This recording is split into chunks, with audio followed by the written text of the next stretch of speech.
Good morning, everyone. Good to see you. We're going to keep going with some geometry. Before I start talking about 3D shapes today, let's do a quick review of our two-dimensional shapes. I wonder if you remember what two-dimensional means. It means we can measure from top to bottom, side to side, and the shape is going to be flat. Correct. If I show you this shape right here, hopefully you'll remember what it's called. It's a circle. I want to draw something for you, and you tell me whether or not this is a circle.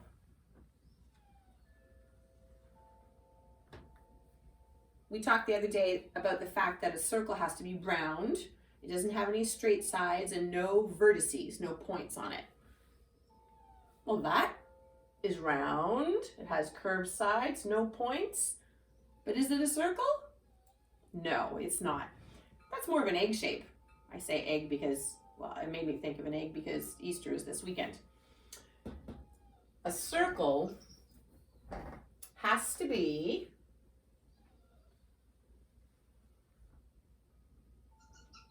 the same distance from the center to the outer edge from any point. So if I go from here to here, or if I go from here to here, it's going to be the same from the center. That's how you know it's a circle. It's the same distance all the way around from the center. How about this shape?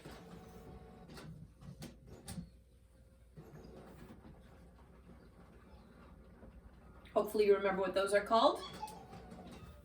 Has three sides. 1, 2, 3. 1, 2, 3. 3 sides. It is a triangle. I'm going to draw a three-sided shape. Tell me if this is a triangle or not.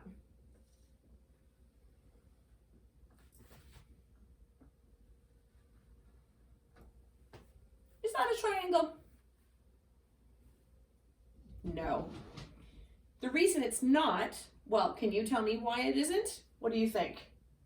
It has 3 sides, 1, 2, 3. But what's the difference compared to the one on top? You notice this side down here on the bottom, it's curved. Triangles cannot have curved sides. Each side on a triangle must be a straight line. So this is not a triangle. Let's do a quick review about rectangles. How many sides are on a rectangle? 4. Hope that's what you said. And what do you remember about the sides of a rectangle? The sides of a rectangle, the opposite sides, must be equal. So, does that look equal? No, I'm going to cheat. Watch what I'm going to do. Well, not cheat. I'm going to make this more accurate. It's tricky making really good shapes by hand. That's why I asked you to practice making circles the other day. I've drawn a lot of circles. To make a really good rectangle, I'm actually going to trace a box.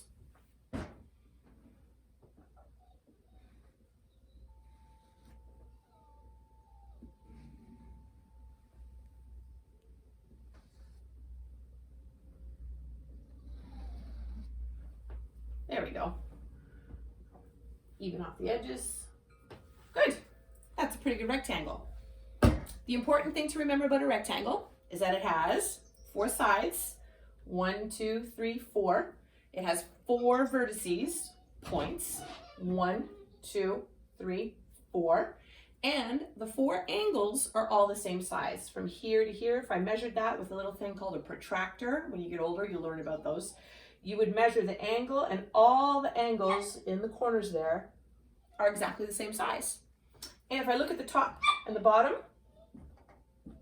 those 2 sides are the same length. If I took my ruler out and measured them, they would be identical. And this side over here is the same length as that side over there. That's the rule for a rectangle. The opposite sides have to be equal. Also notice straight sides, no wiggly sides on a rectangle. What about a square? Now this is tricky because I don't have an actual square to copy. 1, 2, 3, 4. Okay, pretty good. That's a square, but it's also a rectangle. Do you remember why? If you think about the rule for a rectangle, the opposite sides have to be equal. So if I look at this square, this side matches this side, and this side over here matches that side over there. So that makes that shape a rectangle. But it's a special kind of rectangle because each side is equal. So all four sides are the same. So the top and the bottom are equal to the sides on the left and the right. That's why it's called a square. So this is a rectangle. And this one is a square. I'll put it underneath. S-Q-U-A-R-E. Good. And there was one other shape I taught you about. Do you remember what it was? I'll give you a clue. Hexagon. Remember the song? Hexagons have 6 sides, 6 sides. Hexagons have 6 sides, 6 sides. The sides are equal, the angles are the same. Hexagons have 6 sides, 6 sides. I don't have any here. I'll try and draw one.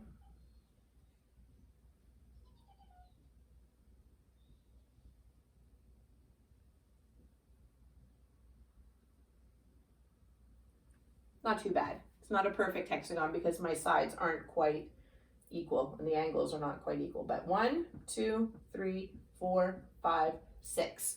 They're really tricky to draw freehand, and you don't see too many of them in nature, except, where was that place that you were supposed to look for? See if you can remember and tell me. All right, so those are all two-dimensional shapes because they are flat. I can measure from the top to the bottom and side to side. But if I held them in my hands, where did my circle go? If I hold it this way, up and down, fine. But when I turn it sideways like that, it almost disappears because it's flat. So today, we're going to talk a little bit about three-dimensional shapes. Let me erase.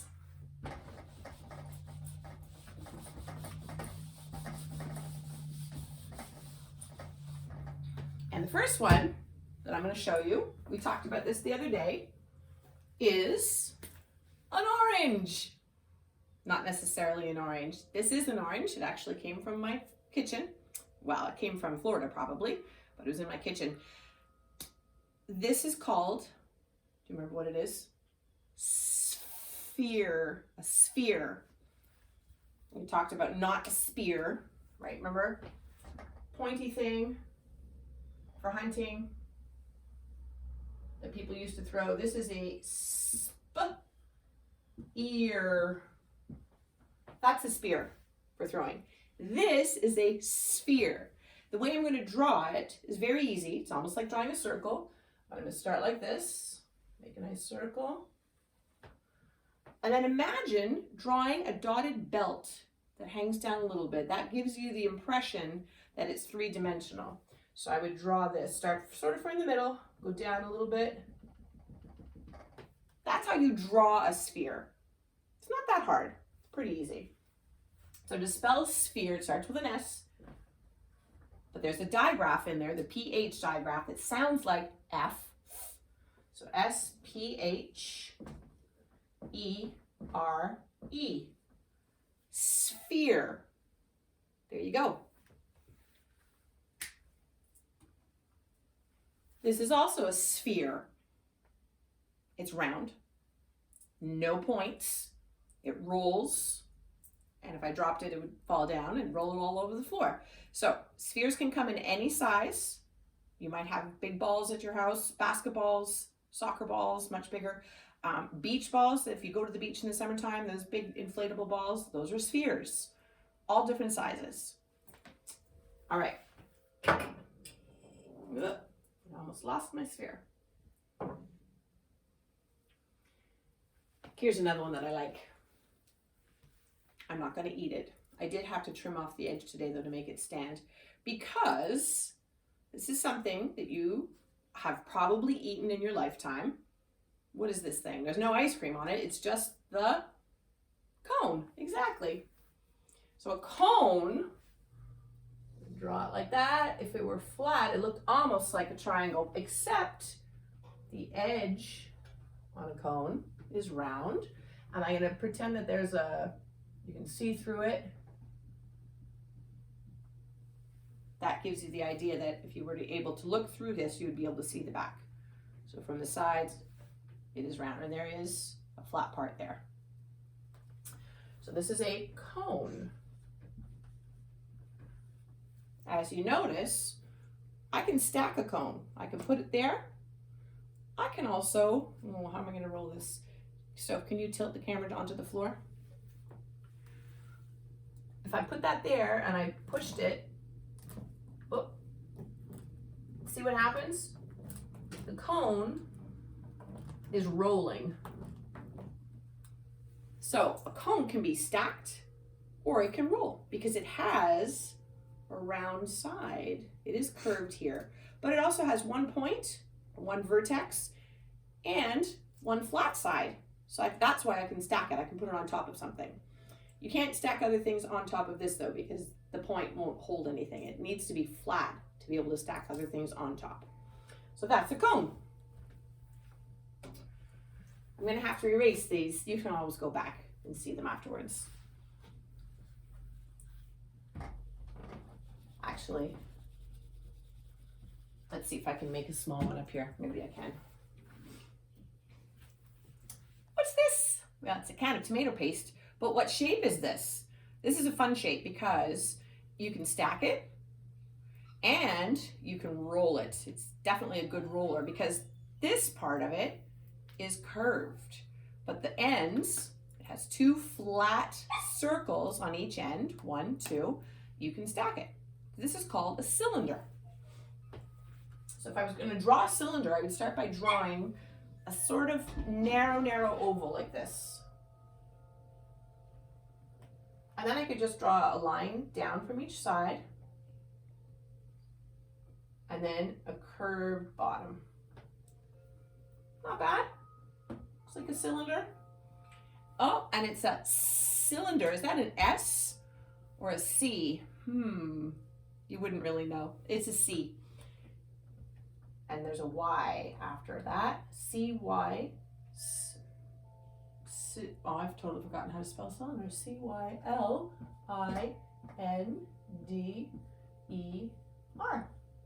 There you go. Cylinder. So it has two flat parts and round in the middle. How about this one? That's a cylinder too. Just like spheres and cones, cylinders can come in all different sizes as long as it has two flat circular surfaces, right? This side is a circle and this side is a circle, and they're flat, and then the middle part is rounded. That's what makes it a cylinder. I bet you could find lots of cylinders in your pantry, in your kitchen. Next one. This was the only one I had in my house that was the right shape. It's very small, but this is called a cube. Well, I'm gonna put cylinder point there. I'm gonna try and fit them all on the board. All right, a cube, if you look at the side of a cube, it has 6 flat sides, and every single flat side is the same shape. It's made of 6 squares. So if you want to draw a cube, you have to start by drawing a square. So draw a square. 1, 2, 3, 4. Remember, for it to be a square, this is a rectangle, but it's a special kind of rectangle called a square because all 4 sides are the same length.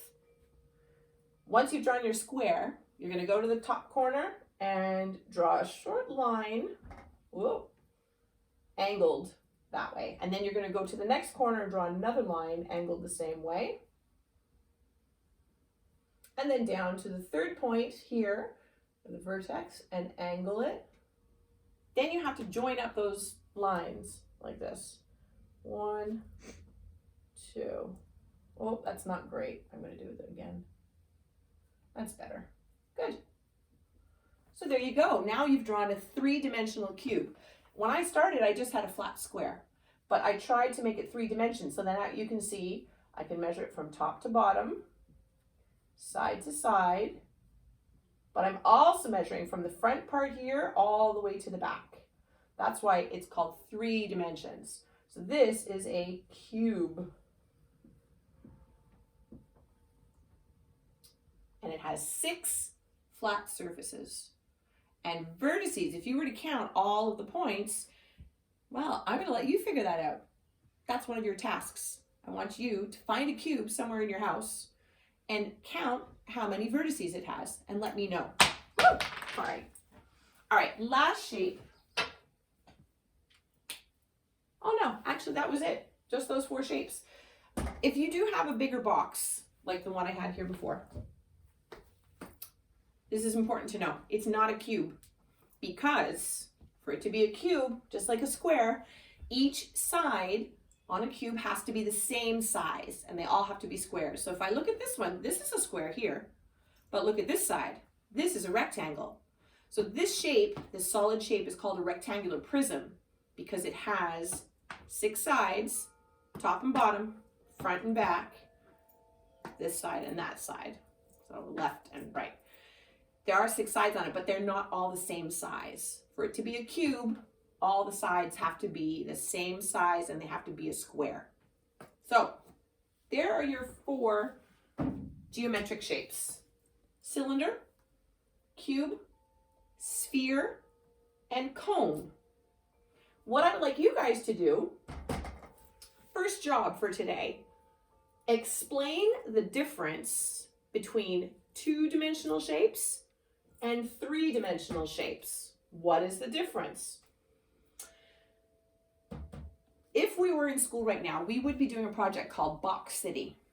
I always ask kids every year to bring in boxes, cardboard boxes, usually with food, something that had food in it, not full of food, but empty boxes, maybe tissue boxes, granola bar boxes, cereal boxes, anything like that. And what we usually do is cover them with paper, and then we design pictures, or we make them look like houses or buildings, different stores, whether it's a grocery store, a school, pet store, something at the mall. We decorate them all, and then every kid makes one, and then we put them all together and make Box City. So that's something you could do. If you want to try that at home, you could build, well, here it says building a tower.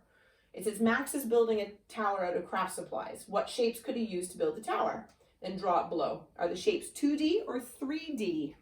Well, you decide. If you're going to make Box City, that's something you could do at home with some leftover empty boxes. They don't have to be huge. They could be small. And cover them up and then color them. And color every side, because when you think of a house, you have a front door, you have back doors, you have windows on the sides. So imagine what the house would look like if you're going to make a house out of a box, and try and decorate every side of it, every dimension, the top, the bottom, front and back, and the left and right sides. You can also use toilet paper rolls and paper towel rolls. Those can be chimneys. I don't know what else you could think of to do with those, but those are good things to use as well in your project. And the last thing I want you to do, you're going to go on a scavenger hunt in your house and try and find as many cubes, cylinders, spheres, or cones as you can. I think cones are probably going to be the most difficult one to find. Cubes might be a little bit tricky too. You could probably find lots of spheres and cylinders. If you want to try and find rectangular prisms, that's fine too. So good luck. That's a lot to do for today. Hope you have success. If you have any questions, send me an email, mjobson@newbedfordschools.org. Have a good day. Bye.